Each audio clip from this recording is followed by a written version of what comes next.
This is a companion video to the article Caring for Oneself to Care for Others, Physicians and Their Self-Care, published in the Journal of Supportive Oncology. In this video, the authors talk about how they incorporate self-care into their own lives and professional practices. As you watch this video, please reflect on the various ways that these women practice self-care and what you can do to promote self-care within your own life. I'm a little bit of a skeptic about self-care, or rather that we, even in our group, are really experts at it. I know these women well, and we all struggle with how to take care of ourselves as we're meeting the obligations of being really engaged in our family lives and really engaged in our professional lives. Sometimes it's really hard to find a way to do self-care or regularly exercise if I'm on service, or if there are a lot of things going on with my kids. And sometimes if I think about needing to exercise or doing whatever it is, it becomes another task to my day instead of a place of peace and rest.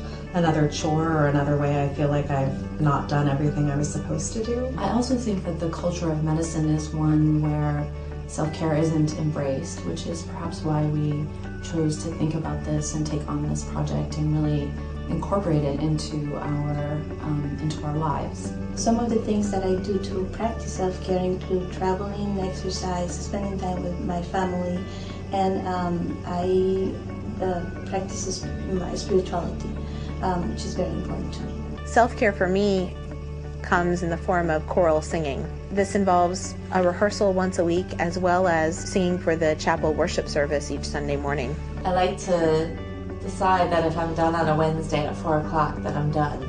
That I finished whatever I need to do it for that day, and to say, I've done enough for today and it's time to go home.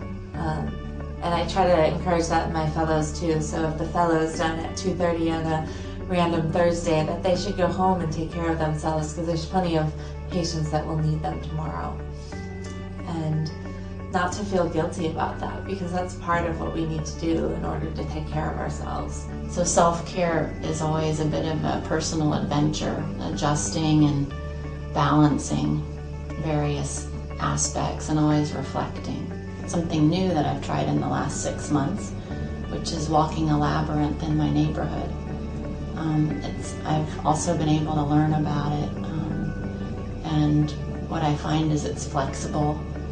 I don't always have to walk the whole thing.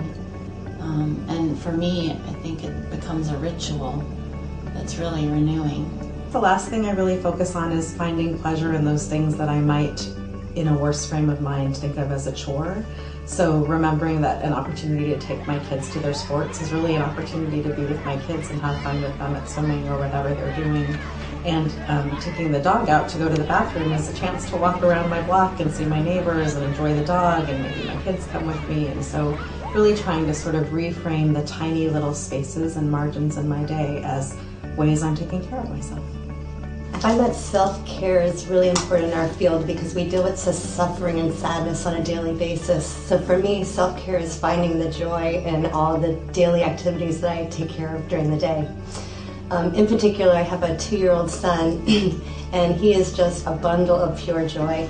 Each day when I come home, we turn on the music and we dance to the Wiggles or to the P-Funk or to Lady Gaga.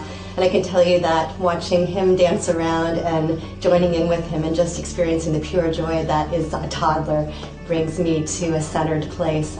And I bring that joy with me to my everyday work, so we can find those pockets of joy with families as they go through this suffering.